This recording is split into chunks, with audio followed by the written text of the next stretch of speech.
Bueno, això. Començo amb el referèndum. Nosaltres, evidentment, des de l'Assemblea, des del secretariat, al juny, vam decidir, vam pensar que fer un referèndum era la millor manera d'arribar a la independència. Per què? Perquè és la manera més clara de decidir sí o no, sense haver de preocupar-se per altres qüestions, que podria ser la preferència de partit. No volem haver de decidir partit i independència alhora. Volem que la gent de qualsevol partit, encara que sigui d'en Comú Podem, encara que sigui de Catalunya Sí que es pot, encara que sigui del PSC o del PP o de Ciutadans, a vegades, si volen votar que sí, doncs que tinguin una opció per fer-ho. També pensem que la manera de tenir un referèndum és la manera més acceptada internacionalment, i una de les coses molt importants, abans de declarar la independència, necessitem tenir el mandat democràtic de la gent reconegut per la comunitat exterior, perquè si declarem la independència i ningú no diu res, doncs serà un problema. Necessitem que també la comunitat internacional ens ho reconegui.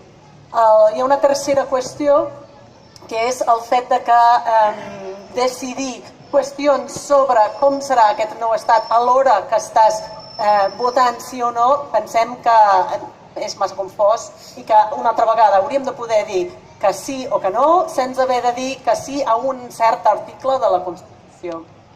Sembla que és això del referèndum.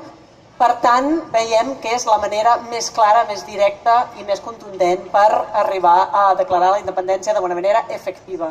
Serà molt diferent que el 9-N. El 9-N per què? Perquè el 9-N no tenia unes conseqüències clares. Després del 9-N, algú pensava que es declararia la independència l'endemà. No quedava clar, perquè era una consulta no oficial que va acabar en procés participatiu, i per tant un referèndum necessita, volem que tingui tots les legalitats que parlava el senyor Turull, ha de tenir conseqüències clares, sobretot si guanyem el referèndum d'independència, declarem la independència aquella mateixa nit. I serà tan clar que tingui aquestes conseqüències que farà que ajudi a participar tothom. És a dir, la gent que no està a favor de la independència veuran que nosaltres, que tenim una capacitat de mobilització bestial, tirarem endavant. I per tant, l'única manera que ells tinguin per donar veu a la seva opinió, que esperem que ho facin, serà votant. Important. Perdó, sí. La segona qüestió era la qüestió de confiança. Nosaltres, des de l'Assemblea, des de l'11 de setembre de l'any passat, hem insistit en aquesta unitat d'acció dels nostres partits polítics. No necessitem que vagin tot junt, tot amunt, però sí que actuïn conjuntament. Nosaltres hem insistit en tenir l'acord que va portar el nou govern al Parlament, estem molt contents i no volem menysprear o malgastar, no sé com es diu això, la majoria pro-independentista que tenim al Parlament per primera vegada. No podem utilitzar-lo, no exprema tot el suc d'aquest Parlament, és molt important. Per tant, és evidentíssim que s'ha de guanyar la moció de confiança. Per últim, la manifestació de l'11 de setembre, evidentment hi seré, espero que tots hi sigueu també, i també és molt important que us apunteu. Hi ha gent que pensa, no fa falta perquè estarà aquí al costat, o la gent de tots els altres llocs, però és molt important que sàpiguem exactament qui hi haurà en quin lloc i també que hi hagi una participació massiva en cada un dels 5 llocs perquè, com ha dit la Isona, podem tornar a demostrar al món que no hem desaparegut, que estem aquí, que volem fer això de manera inèdita, que és pacífica i democràtica per demanar el dret de la independència d'aquest país. Gràcies. Bé, gràcies a tots 7 per aquest primer torn ràpid de 3 preguntes. Tots us heu referit i gairebé l'auditori donem per fet que sap que té clars molts conceptes, no? Referèndum unilateral d'independència, el 9-N, les eleccions constituents, no? Però en aquest segon bloc que us donarem 5 minuts, que si poden ser 4 millor, perquè ens hem passat algun minutet en aquest primer bloc, sí que volíem demanar-vos a tots 7, començant d'allà cap aquí, quina serà per vosaltres la gran fita del curs polític 2016-2017. És a dir, els que hagueu triat eleccions constituents, que ens expliqueu periodísticament, allò les 5 Bs dobles, qui, què, com, per què i quan. qui, què, com, per què i quan. Els que hagueu triat Rull, no sé, ara recordo que el Toni Castellà era un dels impulsors d'aquesta iniciativa popular perquè hi hagués un Rull, no, diguéssim, i deien el 2017 ha de ser-hi. Bé, doncs també volem, el quan ja ho sabem, però volem saber qui, què, com, quan i per què de la tria que hagueu fet per la gran fita del curs polític 2016-2017. Serà la proclamació de la independència, seran eleccions constituents, serà un Rull. Per tant, Lis Castro, 4-5 minuts per respondre a aquest bloc central argumentant quina és la teva carta als Reis per aquest curs polític 2016-2017. A la meva carta als Reis hi ha un passaport, que jo no tinc. Jo no podré votar per la independència de Catalunya. Per tant, jo el que voldria és un passaport català. I com podré aconseguir això? I no ho vull només per mi, ho vull per tots vosaltres. Com ho podrem aconseguir això en la independència de Catalunya? Això inclou totes les coses que s'han mencionat. Inclou, jo per mi, la primera cosa que s'ha de fer és continuar fent aquestes lleis de desconnexió que ens ha promès dins del full de ruta. La llei de seguretat social, la llei d'Hisenda i sobretot la llei de transició jurídica, que ens permet canviar de la legalitat espanyola a la legalitat catalana. A partir de la llei de transició jurídica tenim el fonament, diguem-ne, per tirar endavant un referèndum, que el que acabo d'explicar per mi és la manera més clara i contundent i reconeguda internacionalment per saber què ha decidit la gent de Catalunya sobre el seu futur polític. Una vegada que hem guanyat el referèndum, llavors declarem la independència. Jo entre proclamacions i declaracions no hi jugo amb aquestes paraules en vocabulari, m'és igual com li diuen, però el que s'ha de fer és una declaració o proclamació que sigui pública des del Parlament, dient exactament que nosaltres ens considerem independents i s'ha de fer efectiva aquesta independència, de la manera que sigui, i no sé exactament com fer-ho, però estic segura que estan treballant en això. A partir d'aquí, jo crec que s'han de convocar eleccions constituents, perquè per un nou país cal fer una Constitució que comprengui, que tingui les idees i les aspiracions de tot el poble. I és una de les raons perquè crec que és molt important fer aquest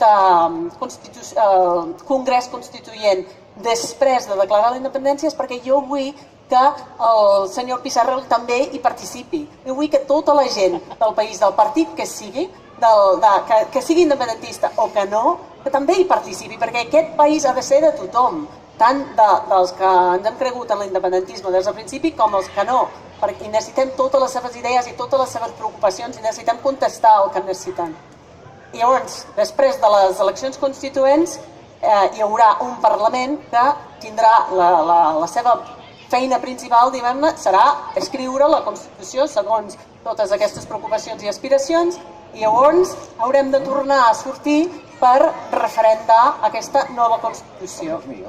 Important votar el referèndum després d'haver declarat la independència perquè una altra vegada puguem votar la Constitució en si mateix i no haver d'enllaçar i vincular les dues qüestions. D'aquesta manera podem debatre com volem que hi hagi un idioma oficial o dos, que hi hagi exèrcit o que no, quina política social tindrem. Totes aquestes coses ho hem de debatre després de tenir la independència, perquè tothom estigui a la taula. I llavors, una vegada que tenim Constitució, jo puc tornar a escriure llibres d'informàtica, que em farà molta il·lusió. Gràcies, Lis. La gran fita del curs 2016-2017, Isona. Estructura'ns-ho bé, això que... Home, demà és una cosa molt difícil. El primer que penso que és realment molt important és que tant els polítics com els líders de la societat civil, com la societat civil, ha d'estar preparat pensant que és un any definitiu per fer-ho molt bé. Jo estic obsedida amb els 3 milions de vots que hem de mobilitzar.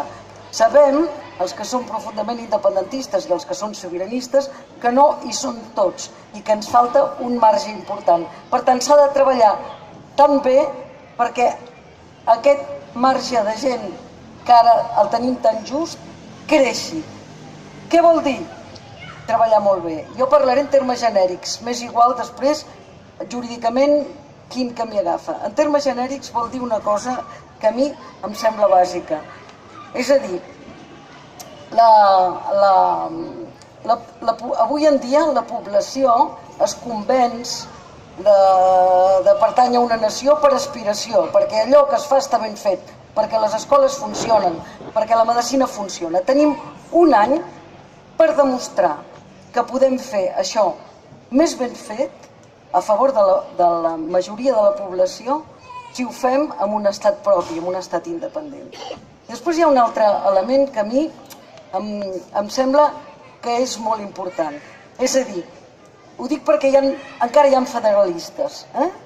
Jo crec que amb tota la bona fe aquesta gent que encara es pensa que el federalisme s'hi pot arribar pactant amb Espanya, aquest és l'any on definitivament ha començat a veure a la pràctica que això és absolutament impossible. És a dir, estan entrant uns elements d'anàlisi que l'Espanya negra, la caverna, segueix passant moltíssim i que l'únic moviment important que pot canviar aquestes estructures especulatives d'economia no productives, l'únic que pot canviar és el moviment potentíssim, popular i de diferències estructurals de productivitat que té Catalunya en relació a Espanya. I per tant, jo crec que els federalistes, encara que sigui com un mitjà per arribar al federalisme, els hem de convèncer que l'única manera de poder pactar amb Espanya és que tinguem un minut d'independència, com deia el Pedrolo. Amb un minut d'independència, l'endemà podrem pactar d'iguals a iguals. Per tant, la meva carta als Reis és: federalistes, benvinguts a la independència, perquè l'endemà tots junts podrem veure de quina manera des de la plena llibertat ens interessa relacionar-nos amb Espanya, amb l'estat espanyol. I per tant parlarem molt diferent del que segurament parlarà d'aquí. Parlaré d'una abraçada molt oberta, perquè sense aquesta abraçada molt oberta, fem la rui que fem, no tindrem els vots que ens falten per poder arribar a una relació de plena llibertat i de plena igualtat amb l'estat espanyol. I per tant, benvinguts federalistes, benvinguts catalanistes, des de la independència podrem arribar a satisfer i a fer un estat que s'hi trobin bé els que han votat que no, els que han votat CEP-C, els que han votat en blanc, els que han votat que sí, perquè ha de ser un estat inclusiu que ens incorpori a tots. I és un estat desitjable i, per tant, és el meu desig construir-lo o encarrilar-lo cap aquí. Gràcies, Isona. Gerardo, ho has teoritzat en un article crític fa molt pocs dies.